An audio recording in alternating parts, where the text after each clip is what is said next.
একটানা কয়েকদিন বৃষ্টি থাকায় ঘর থেকে একদমই বের হই নাই। এই জন্য ভাবলাম যে একটু বাইরে ঘুরে আসি। আসসালামু আলাইকুম, সবাই কেমন আছেন? বাচ্চারাও কিন্তু ঘরে থাকতে থাকতে একঘেয়েমি হয়ে যায়। আজকে বাচ্চার বাবার বন্ধ থাকায় ভাবলাম যে একটু ঘুরে আসি, আর ওয়েদারটা বিকেলবেলা ভালো ছিল।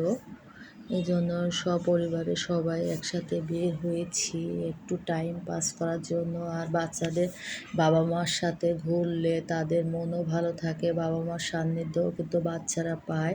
তাদেরকে অবশ্যই সময় দেওয়া উচিত। আর রাস্তায় কিন্তু বৃষ্টি হয়ে জায়গায় জায়গায় অনেক পানি জমে আছে। আর শহরের রাস্তা যানজট বেশি, গাড়ি ঘোড়া বেশি চলে বলে অনেক রাস্তা ভেঙে নষ্ট হয়ে যায়, আর পানিটাও বেশি জমা হয়ে থাকে। এখন আমরা অটো থেকে নেমেছি, আর দেখুন রাস্তাতে কতটা পানি জমে আছে, স্যাঁতস্যাঁতা হয়ে আছে। আর যে রেস্টুরেন্টটা দেখা যাচ্ছে ওটা 100 বছর আগের পুরনো রেস্টুরেন্ট। এটা অনেক নাম করা রেস্টুরেন্ট। এখানে সামনে কিন্তু পানি জমে আছে। এটা হচ্ছে কালীবাজার। আমরা অটো থেকে নেমে একটু হেঁটে হেঁটে যাচ্ছিলাম, আর রাস্তাতে কিন্তু অনেক পানি। ছোট মেয়ে হাঁটতে চাচ্ছিল না, ওর বাবাকে বললাম যে কোলে নিও না, একটু কাদা পানির মধ্যেও বাচ্চাদের হাঁটার দরকার আছে। ওরা সব পরিবেশে মেশার চেষ্টা করুক এবং জীবন সম্পর্কে জানুক। আর ছেলেটাও কিন্তু একদমই যেমন তেমন জায়গায় যেতে চায় না, ওকে সব জায়গায় মিশাতে হবে। আর এখানে কিন্তু ফলের আড়ত। এই ফলগুলো নাকি নদী বয়ে বয়ে নৌকা করে আসে। বাচ্চার বাবা বলছিল এখানে সব রকমের ফলই পাওয়া যায়। আর এই ফলটা হচ্ছে পাইকারি বাজার, অন্য জায়গায় থেকে নদী করে আসে ফলগুলা, বিশেষ করে মুন্সিগঞ্জ থেকে হয়তো বা আসে। আর এটা হচ্ছে নদী বন্দর এলাকা। এখানে কিন্তু পাইকারি সব জিনিসই পারাপার হয়। আর অনেক মানুষ বিকেলবেলা দেখুন বের হয়েছে।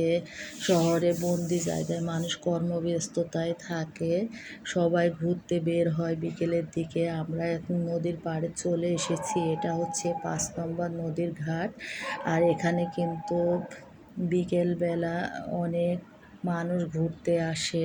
সন্ধ্যার পরে নাকি আরও মানুষ হয়। আর আমরা ভাবছিলাম যে আমরা সন্ধ্যার আগে চলে যাব। আর এখন চারিদিকে রাজনীতির সমাগম।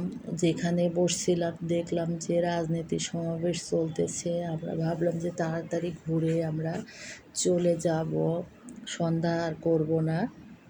তো জায়গাটা কিন্তু বেশ বড়, নদীর ধারে সবুজ গাছপালা, ভালো লাগছিল, খোলামেলা জায়গা, আর বাতাসও আছে।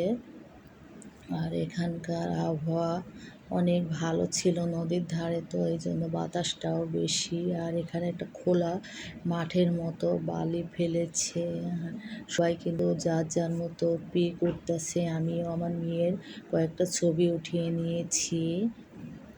আমার মেয়ে বাইরে গেলে ছবি উঠতে চায়, ওটা ওর খুবই পছন্দ। আর আমরা ঘোরাঘুরি করে নদীর পাড়ে দেখছিলাম। আর সকালের দিকে কিন্তু এখানে মাছের আড়ত বসে যায়, অনেকগুলা মাছ পাওয়া যায়, নদীর মাছ, সামুদ্রিক মাছ, সব রকম মাছই কিন্তু এখানে পাওয়া যায়। আর বিকেলে মানুষের ঘোরার বিনোদনের জায়গা হয়ে যায় এটা।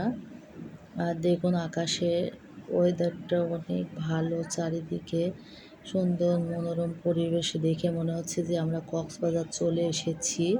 আপনারা অবশ্যই আপনাদের পরিবারকে সময় দিন, পরিবারকে নিয়ে ঘুরে বেড়াবেন। জীবনটা তো অল্প দিনের জন্য, আর বয়সটা চলে গেলে আর কখনো পাওয়া যাবে না। সময় থাকতে ঘুরতে হয়, সময়কে কাজে লাগাতে হয়। একসময় আপনার টাকা থাকবে কিন্তু ঘোরার মতো পরিস্থিতি থাকবে।